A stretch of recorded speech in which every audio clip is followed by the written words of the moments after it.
আজকের ভিডিওতে মূলত আমি তোমাদেরকে দেখাবো তোমরা যারা চান্স পেয়েছো তোমাদের এডমিশন ফর্মটি কিভাবে পূরণ করবে। তার জন্য তোমাদেরকে এই লিংকে আসতে হবে।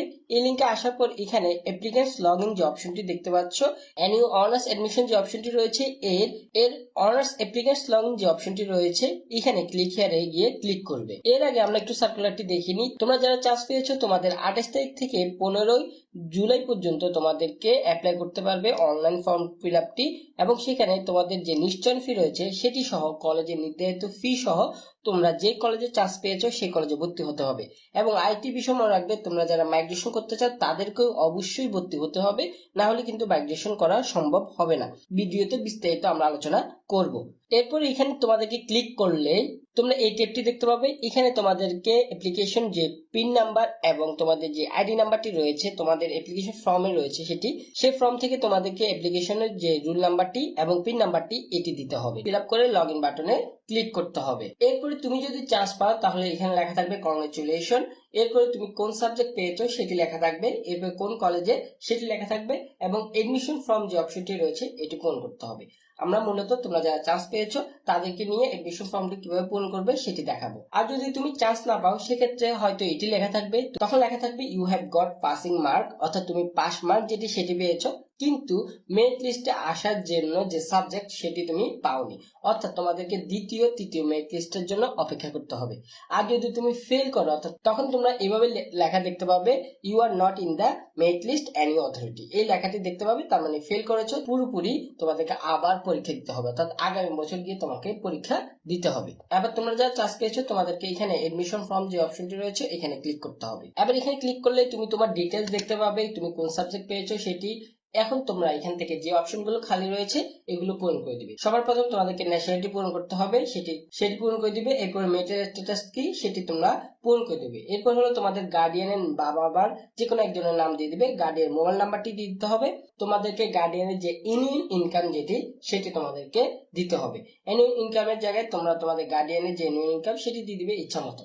এরপর খুবই গুরুত্বপূর্ণ, এটা একটু মনে রাখবে, তোমরা যদি মাইগ্রেশন করতে চাও অর্থাৎ যে সাবজেক্টটি পেয়েছো সেটি যদি মাইগ্রেশন করতে চাও তখনই তুমি ইয়েস বাটনে ক্লিক করবে। আর যদি না করতে চাও, যে সাবজেক্টটি পেয়েছো সে সাবজেক্টে ভর্তি হতে চাও, তাহলে তুমি নো বাটন যেটি রয়েছে সেটি ক্লিক করে রাখবে।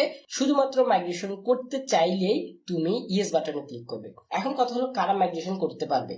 সবার প্রথমে তুমি যে সাবজেক্ট চয়েস দিয়েছিল এডমিশন ফর্ম পূরণ করার সময় সেই সাবজেক্ট চয়েসের মধ্যে তুমি কত নাম্বার সাবজেক্টটি পেয়েছো। তুমি যদি প্রথম সাবজেক্টটি পেয়ে থাকো তাহলে তুমি মাইগ্রেশন করতে পারবে না। তুমি যে সাবজেক্ট পেয়েছো সেই সাবজেক্টে তোমাকে ভর্তি হতে হবে। অর্থাৎ ধরো এখানে তুমি প্রথম সাবজেক্ট সেটি ম্যাথমেটিক্স, দ্বিতীয় সাবজেক্ট দিয়েছিলে ফিজিক্স, তৃতীয় সাবজেক্ট কেমিস্ট্রি, তাহলে সেক্ষেত্রে তুমি যদি ম্যাথমেটিক্স পেয়ে যাও তাহলে মাইগ্রেশন করার কোনো প্রয়োজন নেই। তুমি যে সাবজেক্ট পেয়েছো সেই সাবজেক্টেই তোমাকে পড়তে হবে। কিন্তু ধরো তুমি দ্বিতীয় তৃতীয় সাবজেক্টটি পেয়েছো, সেক্ষেত্রে তুমি চাইলে প্রথম সাবজেক্টটি বা এর উপরের সাবজেক্টটি পেতে তুমি মাইগ্রেশন ইয়েস বাটনে ক্লিক করবে। অর্থাৎ তুমি যে সাবজেক্টে পড়তে চাও সেই সাবজেক্টটি যদি না আসে, তুমি লিস্টের উপরের দিকে যে সাবজেক্টগুলো থাকবে, বর্তমানে যে সাবজেক্টটি এসেছে তার উপরের দিকে সাবজেক্টগুলো মাইগ্রেশন করলে আসার সম্ভাবনা থাকবে।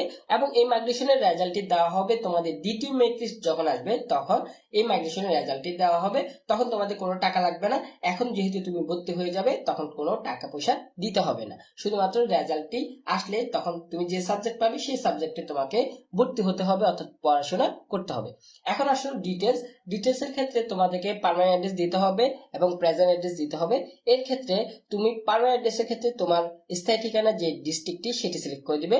এরপরে হলো তোমাকে তোমার এখানে ভিলেজ নাম, এরপর পোস্ট অফিস, এরপরে হলো তোমার থানা, এগুলো লিখতে হবে এবং অবশ্যই ইংলিশে লিখবে, কোনো রকম বাংলা লেখা লিখবে না, তাহলে কিন্তু পরবর্তীতে তুমি ঝামেলায় পড়বে। তাই অবশ্যই তুমি ইংলিশে এই লেখাগুলো লিখে দিবে।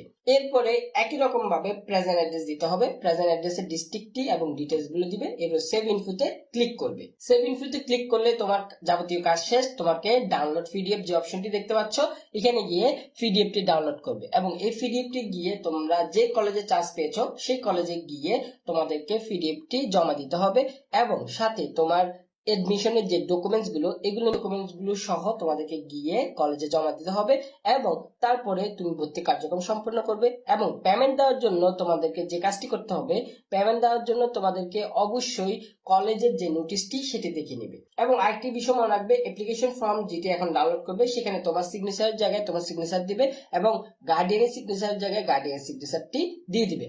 এবং অবশ্যই এই ডকুমেন্টটি সহ আদার্স যে ডকুমেন্ট তোমার লাগবে তোমাদেরকে ম্যানুয়ালি জমা দিতে হবে। সাথে তোমাদেরকে একটি কলেজের অনলাইন ফর্ম পূরণ করতে হতে পারে, সেটি কলেজের নোটিশে দেখতে পাবে কিভাবে করতে হয়। এবং পেমেন্টটাও অনেক সময় কলেজের যে অনলাইন পেমেন্ট সিস্টেম রয়েছে সেখান থেকে দিতে হতে পারে অথবা সরাসরি দিতে হতে পারে।